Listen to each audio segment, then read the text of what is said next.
നമസ്കാരം, കലാകൗമുദി ഓൺലൈനിലേക്ക് സ്വാഗതം.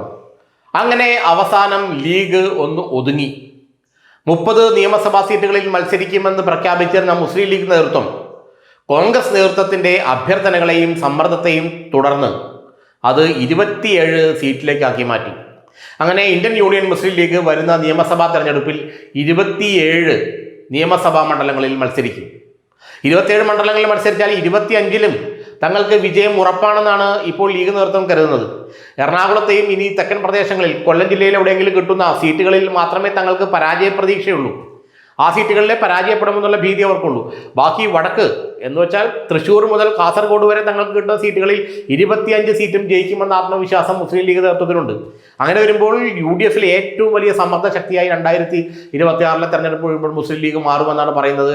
27 സീറ്റിൽ മുസ്ലിം ലീഗ് മത്സരിക്കാൻ ഉറപ്പിച്ചു കഴിഞ്ഞു.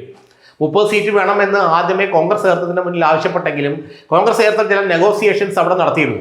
ആ നെഗോസിയേഷൻസിന്റെ ഭാഗമായിട്ട് ചില ഒത്തുതീർപ്പ് ചർച്ചകളുടെ ഭാഗമായിട്ട് 27 സീറ്റിലേക്ക് ഒതുങ്ങാൻ അല്ലെങ്കിൽ 27 സീറ്റുകൾ തങ്ങൾക്ക് മതി എന്ന് ലീഗ് നേതൃത്വം തീരുമാനിക്കുകയായിരുന്നു. ഈ 27 സീറ്റുകളിൽ നേരത്തെ പറഞ്ഞ പോലെ 25ഉം ലീഗ് വേണ്ടി വന്നാൽ വിജയിക്കുന്ന സീറ്റാണ്. 23-ൽ അവരുടെ വിജയം ഉറപ്പായിട്ട് കരുതുന്നു. അങ്ങനെ വരുമ്പോൾ നിയമസഭാ കക്ഷിയിൽ എന്ന് വെച്ചാൽ UDFന്റെ നിയമസഭാ കക്ഷിയിൽ ലീഗിന് വലിയ ഒരു അപ്രമാദിത്വം വരും.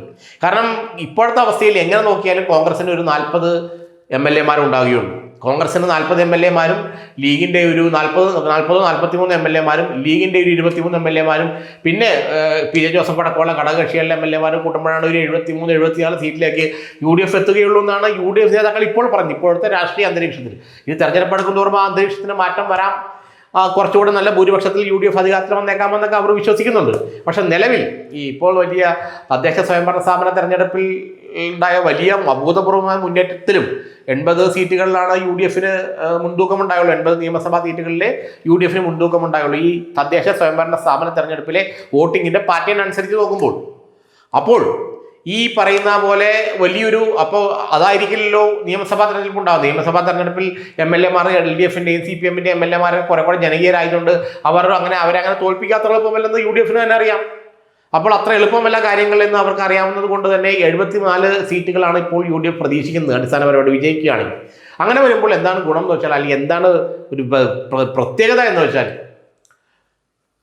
മുസ്ലിം ലീഗിന് വീണ്ടും അപ്രമാദിത്വം UDFിലുണ്ടാവും. ലീഗ് പറയാതെ കോൺഗ്രസിന് അനങ്ങാൻ പറ്റാത്ത അവസ്ഥ വരും. 2011 തെരഞ്ഞെടുപ്പ് ഇത് തന്നെയാണ് സംഭവിച്ചത്. ഒരു സീറ്റിന്റെ ഭൂരിപക്ഷത്തിലാണ് ഉമ്മൻചാണ്ടി അധികാരത്തിൽ വന്നത്. അന്ന് ലീഗിന് 23 സീറ്റ് ഉണ്ടായിരുന്നു. ലീഗ് പറയുന്നപ്പുറം ഉമ്മൻചാണ്ടിക്ക് പോകാൻ പറ്റാത്ത അവസ്ഥ വന്നു. ഉമ്മൻചാണ്ടി വളരെ നല്ല മനുഷ്യനാണ്. അദ്ദേഹം ലീഗിന്റെ സമ്മർദ്ദത്തിൽ നിന്ന് അങ്ങനെ വഴങ്ങാത്ത ആളാണെങ്കിലും ലീഗിന്റെ കടുത്ത സമ്മർദ്ദത്തിന് വഴങ്ങി 5 മന്ത്രിമാരെ വരെ കൊടുക്കേണ്ടി വന്നു. ആ 5ാം മന്ത്രിയാണ് കേരളത്തിലെ ഈ ഒരു സാമുദായിക സമവാക്യങ്ങൾ മുഴുവൻ തെറ്റിച്ചത്. ഈ കമ്മ്യൂണൽ ഡിവൈഡ് മുഴുവൻ ഉണ്ടാക്കിയത് ആ 5ാം മന്ത്രിസ്ഥാനമാണെന്ന് നമുക്ക് എല്ലാവർക്കും അറിയാം. ഇത്തവണയും അത്തരത്തിലൊരു കടുംപിടുത്തം ലീഗ് നടത്തുമോ എന്ന് എല്ലാവരും ഉറ്റുനോക്കുന്നുണ്ട്. പക്ഷേ പഴയ ചരിത്രത്തിൽ നിന്ന് പാഠം ഉൾക്കൊണ്ട മുസ്ലിം ലീഗ് ഇത്തവണ കുറച്ച് മൈൽഡായിട്ടായിരിക്കും അവർ അപ്രോച്ച് എന്നാണ് മനസ്സിലാക്കാൻ കഴിയുന്നത്. 5ാം മന്ത്രിക്കൊന്നും വേണ്ടി ചിലപ്പോൾ കടുംപിടുത്തം പിടിച്ചേക്കില്ല. ഏതായാലും 27 സീറ്റിൽ 25 അല്ലെങ്കിൽ 23 ജയിക്കുമെന്ന് ഉറപ്പിച്ചാണ് ലീഗ് മുന്നോട്ട് പോകുന്നത്.